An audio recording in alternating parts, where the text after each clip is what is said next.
The neon lights of the nebula's edge flickered in the perpetual twilight of Station Kepler 442, casting purple and green shadows across the worn metal tables. Harry adjusted his prosthetic arm, a crude replacement from the Centauri campaign, and took another sip of his synthet whiskey. Across from him, his old squadron mate Jenkins nursed a beer, both men lost in the comfortable silence that only combat veterans understood. Another round? The voice was soft, almost musical, with an undertone that resonated in frequencies human ears weren't quite designed to hear. Harry looked up at their waitress and nodded. Jasmine was her name, according to the holographic tag pinned to her uniform. But Jasmine was no ordinary server. Her scales shimmered iridescent under the bar lights, deep emerald that shifted to gold at certain angles. Her eyes, vertical-slitted and ancient, held millennia of genetic memory. She was Drakari, one of the few dragon-descended species that had survived the Purge Wars. Most humans never got this close to a Drakari. Most didn't want to. As Jasmine returned with their drinks, her gaze fell upon the patch on Harry's jacket, the emblem of the ISS Indomitable, a Terran dreadnought that had earned its name 1,000 times over during humanity's desperate stand at the Horsehead Nebula. She froze, her clawed hand trembling slightly as she set down the glasses. "That ship," she whispered, her voice suddenly tight. My father has a ship like yours." Jenkins chuckled, not unkindly.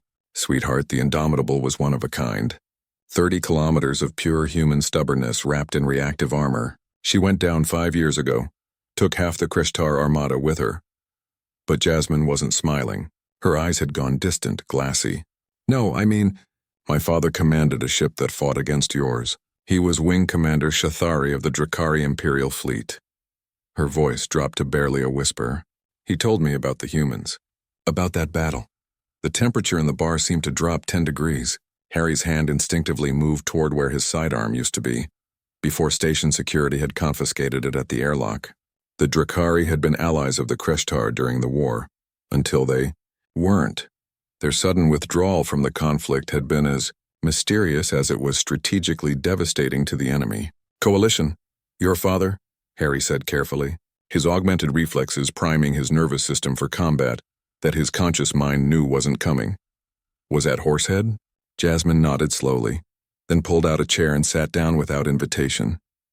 Her tail curled around the chair leg, a sign of agitation in Drakari body language. "He commanded the Flame of Ancestors, a destroyer in the 3rd Assault Wave. He was supposed to break through your defensive line at Section 7 Delta." Jenkins and Harry exchanged glances. Section 7 Delta. Harry had been there in the gunnery deck, firing until the barrels glowed white-hot, and the air recyclers couldn't keep up with the cordite smoke. "What happened?" Jenkins asked quietly. Jasmine's claws traced patterns on the table, scoring tiny marks in the synthetic wood. "My father said they had analyzed human tactics for months. They knew humans were tenacious, clever, sometimes brilliant. But they didn't understand humans. Not really." She looked up and there was something like awe in those alien eyes. The Indomitable was crippled. Engines gone, weapons at 30%. Life support failing on 12 decks. By every tactical analysis, you should have surrendered or abandoned ship. Harry remembered that moment. The klaxons wailing, the deck tilting as internal compensators failed, the captain's voice over the intercom. "All hands, this is your captain. We're not done yet." Instead, Jasmine continued. "You used the last of your maneuvering thrusters to put yourselves directly in the path of the Kreshtar.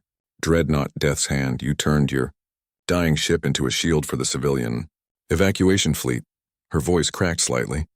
"My father's orders were to pursue those transports. 60,000 civilians, easy targets." The bar had gone quiet around them.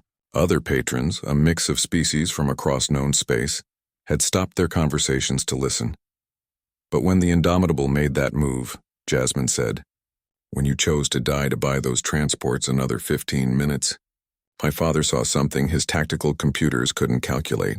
He saw what humans actually were." She looked directly at Harry. "He saw parents sacrificing themselves for children that weren't even their own. He saw a species that would burn itself to ashes before letting innocents die." Jenkins cleared his throat roughly. "Ma'am, we were just doing our jobs." "No," Jasmine said firmly, her draconic heritage evident in the smoke that wisped from her nostrils. "You were being human.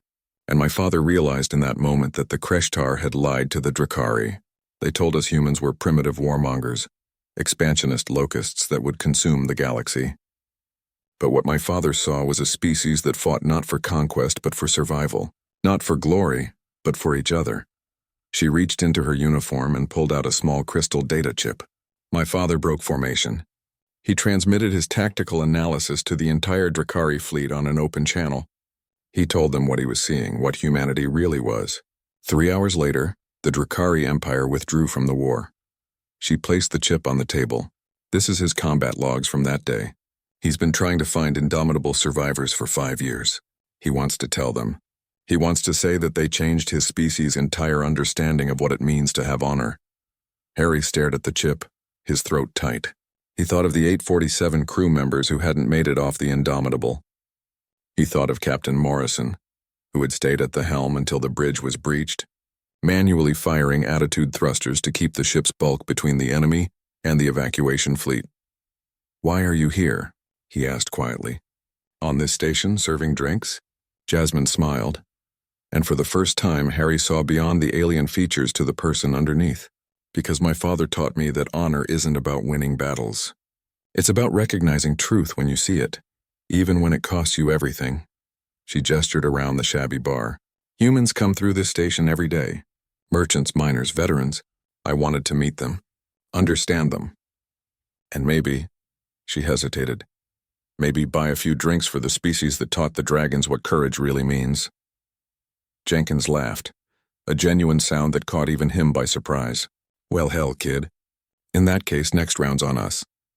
As the night wore on and the stories flowed, tales of human resilience and Drakari honor, of wars ended and friendships forged in the crucible of mutual respect, Harry realized something profound.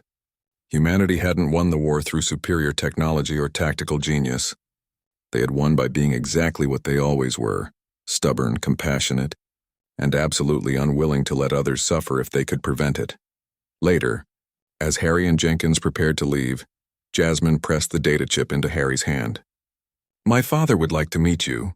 Any indomitable survivors. There's a memorial being built on Drakari Prime, for both sides who fell at Horsehead. He hopes you'll come." Harry closed his fingers around the chip, feeling its weight, heavier than such a small object should be.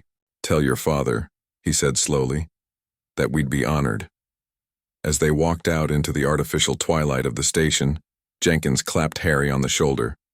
"Humanity, fuck yeah," he muttered, echoing the old battle cry. Harry smiled. Sometimes the greatest victories weren't measured in ships destroyed or territory claimed. Sometimes they were measured in understanding gained and bridges built between species who had once been enemies. Sometimes humanity's greatest weapon was simply being human.